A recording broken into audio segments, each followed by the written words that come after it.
And yesterday we spoke exclusively with Dave Calhoun, the president and CEO of Boeing, and I started by asking him about this dire situation that's facing the airline industry right now. One airline executive described it as apocalyptic, ridership down 95%, half of the commercial fleet just parked. Give us your view from 30,000 feet, so to speak. How grave is the threat to the airline industry? Well, it is grave. There's no question about it. And apocalyptic does actually accurately describe the moment. I don't think it describes the recovery, and I don't think it describes the medium or long term for the airline industry or aviation in general. As people begin to relive their lives, we expect that they will also get back to traveling. And as long as we can demonstrate the safety of our industry, the safety of our airplane experience, we believe we will return to a growth rate similar to the past, but it might take us 3-5 years to get there. The money that the government used to bail out the airlines runs out in September, so they're going to have to start laying off people. Do you expect the airlines to be able to survive this? Do you think there might be a major U.S. carrier that just has to go out of business? Well, I don't want to get too predictive on that subject, but yes, most likely, something will happen when September comes around. Traffic levels will not be back to 100%. They won't even be back to 25. Maybe by the end of the year, we approach 50. So there will definitely be adjustments that have to be made on the part of the airlines. Whenever it comes back, though, I'm sure you would agree, air travel is going to be looking a lot different. How are you going to convince the flying public that it's safe to get on these planes? There will be some kind of checkpoint at the airport itself, and if it's a temperature check, as has recently been suggested, I think that's a good thing. Face masks will almost always be required, and they might actually be required by regulators. And then finally, the cabin itself.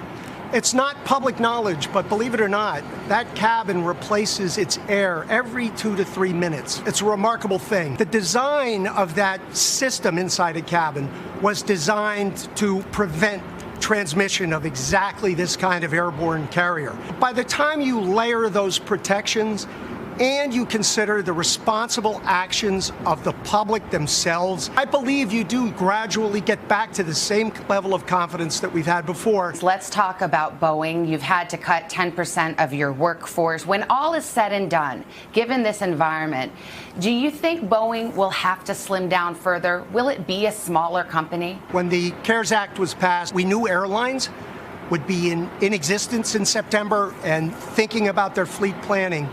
That gave us a chance to plan for a medium-term production rate.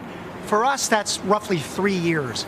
Between what's on contract and that 3 years, we really do believe there's stability in there. And yes, it is smaller than the footprint we took into the virus. But for what we know now, what we've seen airlines do, and what we've seen by way of government support for airlines, we think we've chosen a good course. As I'm sure you're aware, that billionaire investor and market mover Warren Buffett sold his stake in U.S. airlines, and he said he does not think that people will fly as many passenger miles as they did last year. There's just too many planes. Does that send a signal you don't like? Yes, it certainly does. I don't happen to share the view. I share the near-term turmoil. And near-term for me doesn't mean a few months.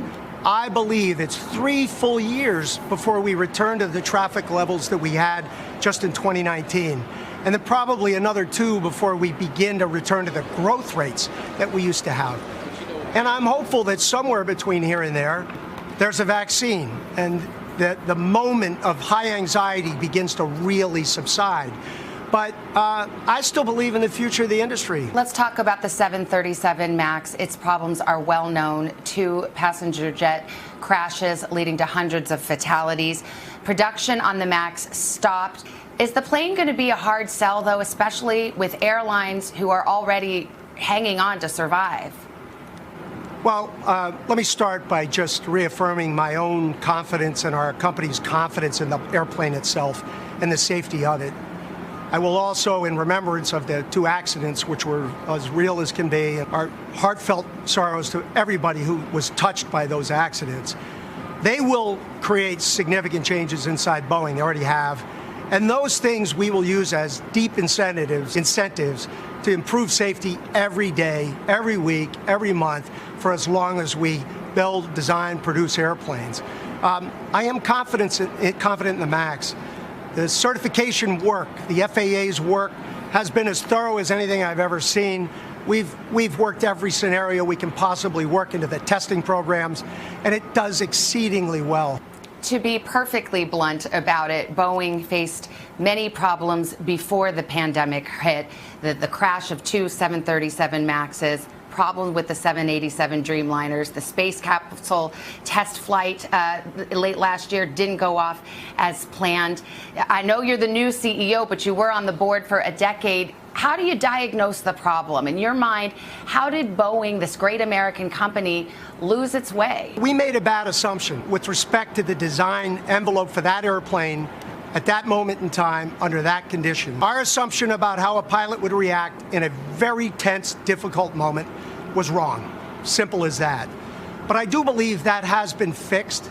I also believe in the culture at Boeing. I believe actually all of our employees believe deeply in safety. And have we taken a magnifying glass to everything we do, everything, so that we don't ever allow for something like that to happen in the future. Speaking of the culture of Boeing, Boeing right now has used its fleet to deliver frontline emergency supplies. What has it meant to you to have the company involved in that way? The pilots who fly these airplanes around the world to deliver these supplies, I just think about it, it's our front line helping the healthcare front line. And it's pretty magical when it happens, and it is wildly motivating. For me, of course, but mostly for our people, and they need that kind of motivation. David Calhoun, CEO of Boeing, thank you so much for your time. We really appreciate it. Savannah, thank you. Appreciate it. Our conversation yesterday. It's interesting to hear him, and he definitely feels strong that the industry will recover, but it's going to be a long road, 3 to 5 years, he said, to really bounce back entirely. And that, of course, assumes that we don't have a worse second wave. Everything could change if we got a vaccine. I mean, I think that's the big if that everyone's really wishing and hoping for. Yeah, it was a fascinating conversation. He was so straight up, too, on every answer.